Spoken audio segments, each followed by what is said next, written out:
NFT example powered by Gateway. Clone the GitHub repo, github.com ZetaChain/example contracts, and inside the examples directory, you will find an NFT project. So this project consists of two contracts, universal contract and a connected contract. The universal one is deployed on ZetaChain. It's an ERC-721 contract, so you can mint an NFT using it, but you can also send this NFT from ZetaChain to a connected chain.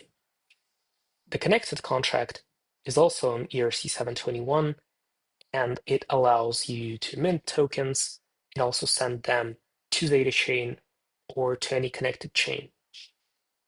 Combined, these contracts allow users to mint NFTs and easily transfer them between all the connected blockchains. Let's take a look at how it works. When a user mints an NFT, they use the safe mint function, which basically just creates a new token ID that is unique to this chain and mints an NFT to the recipient. To send this NFT to a connected chain, a user can call transfer cross-chain call function, which accepts a token ID, a receiver on the destination chain, and the destination chain. To identify which chain you want to transfer an NFT to, we're using ERC-20 addresses because every connected chain has a gas token and every token has a ERC-20 equivalent on ZetaChain.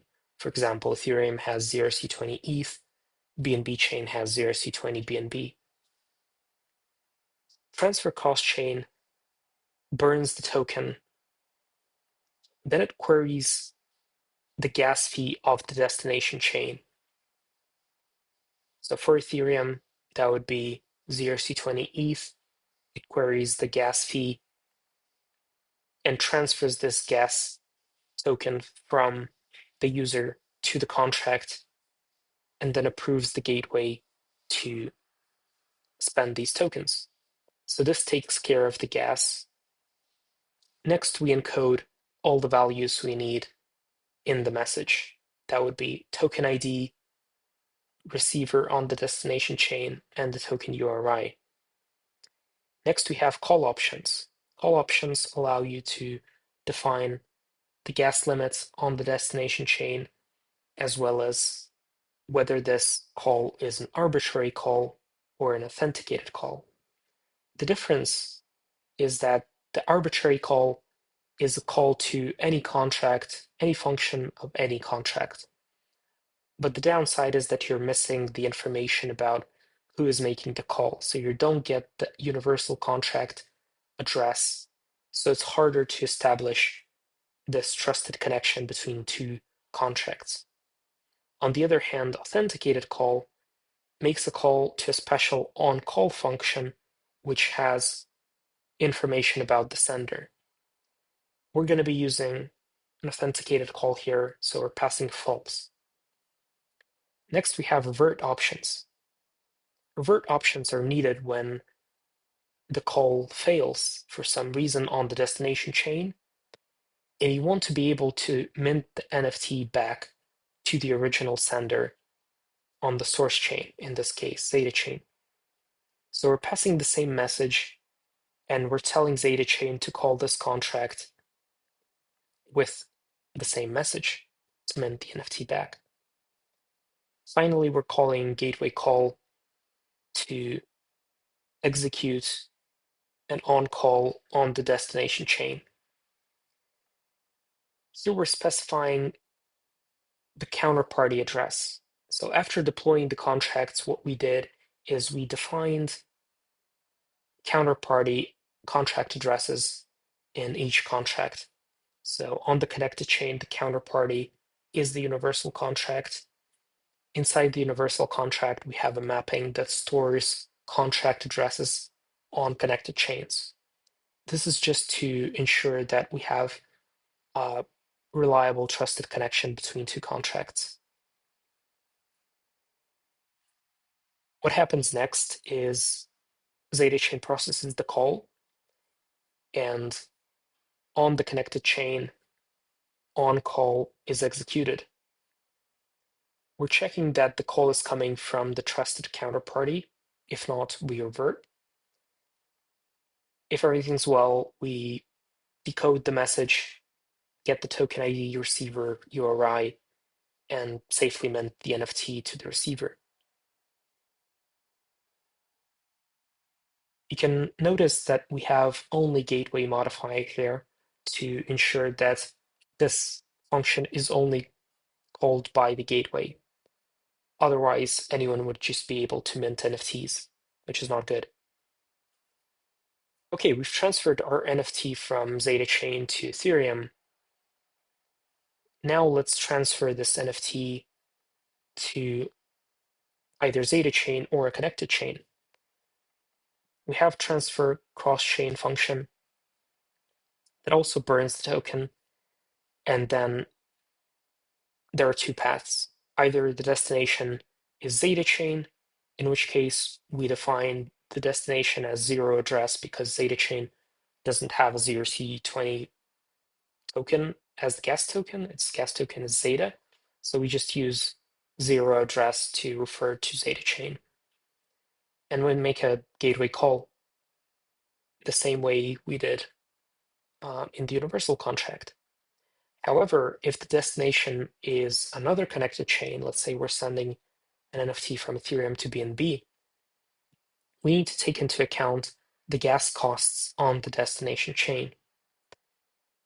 The contract has to compensate the protocol for these costs, so we pass a value alongside the call. So deposit and call will send the message as well as some tokens, which will be used to cover the gas costs on the connected destination chain. Now let's go back to the universal contract to see how these calls are handled. Inside on call, we check that the call is originated from the trusted contract. Then we decode the message. If the destination is ZetaChain, we just mint the NFT to the recipient and that's it. However, if the destination is another chain, it means that we need to send the NFT onwards. We query the gas fee of the destination chain, stored in the gas fee variable, and then we swap the incoming tokens represented by ERC-20 into the destination token to cover gas fees. After the swap is complete, we approve the gateway to use these tokens. And finally, we make another gateway call to the counterparty contract on the destination chain, and we pass the message with token ID, sender information, URI. When this call is processed, it calls the on-call function, but this time it's on the destination chain, in our case, BNB. So it mints the tokens. So now let's try this contract in action. This functionality is not yet available on testnet.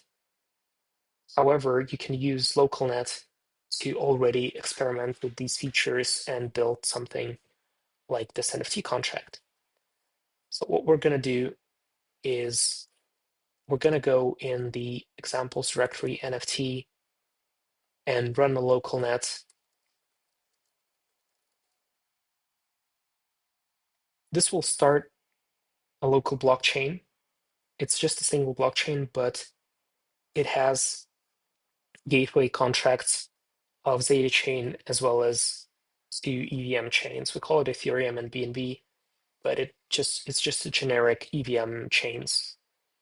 Even though it's a simple single blockchain, we can simulate complex cross-chain transactions because we have gateways installed. So this essentially simulates the real behavior of the network. Now that we have the blockchain running with protocol contracts, we can run the script that we have here called test, which just runs all these commands to test the functionality. So it mints the token, transfers it from one chain to another, checks the balances. You can run these commands manually, but we have a script to make it easier. So run the script, it compiles the contracts, deploys them. You can see the output in the other terminal. It sets the counterparty contract addresses. And once it's done, it will mint an NFT.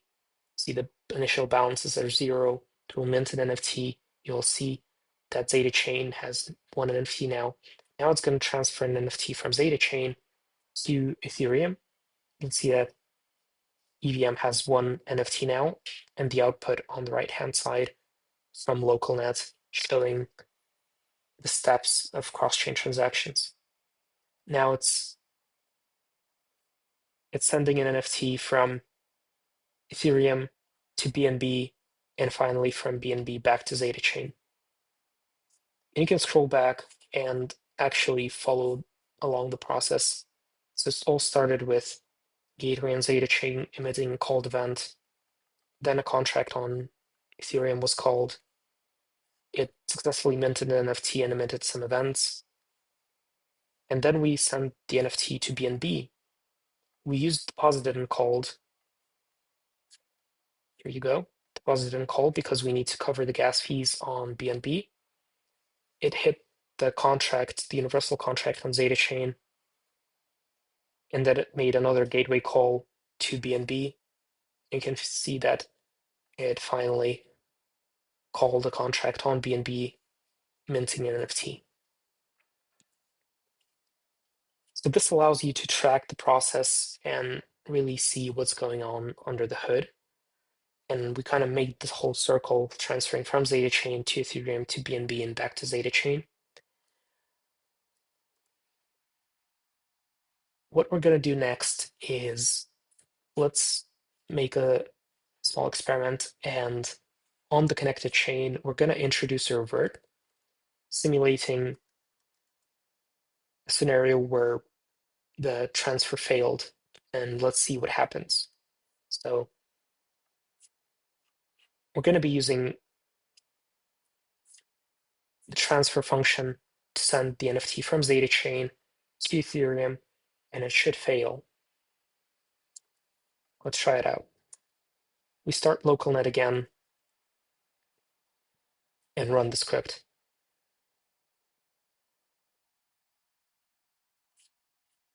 So it compiled the contracts, setting counterparty addresses.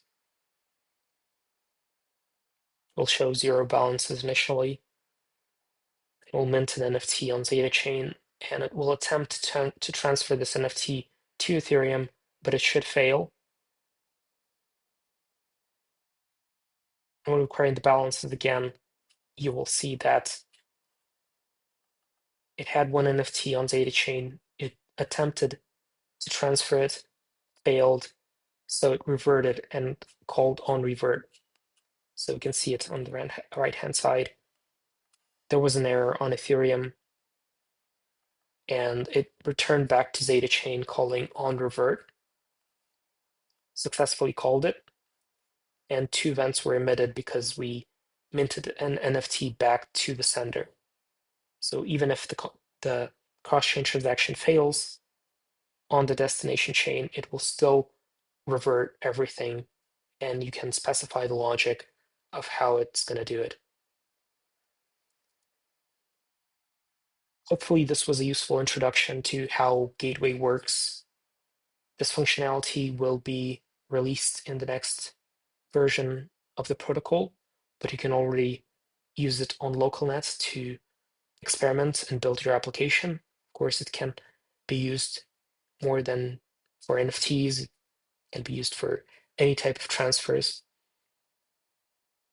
And it's a really powerful functionality that allows you to easily build sophisticated universal applications that span all the blockchains and allow users to easily move assets and data between blockchains.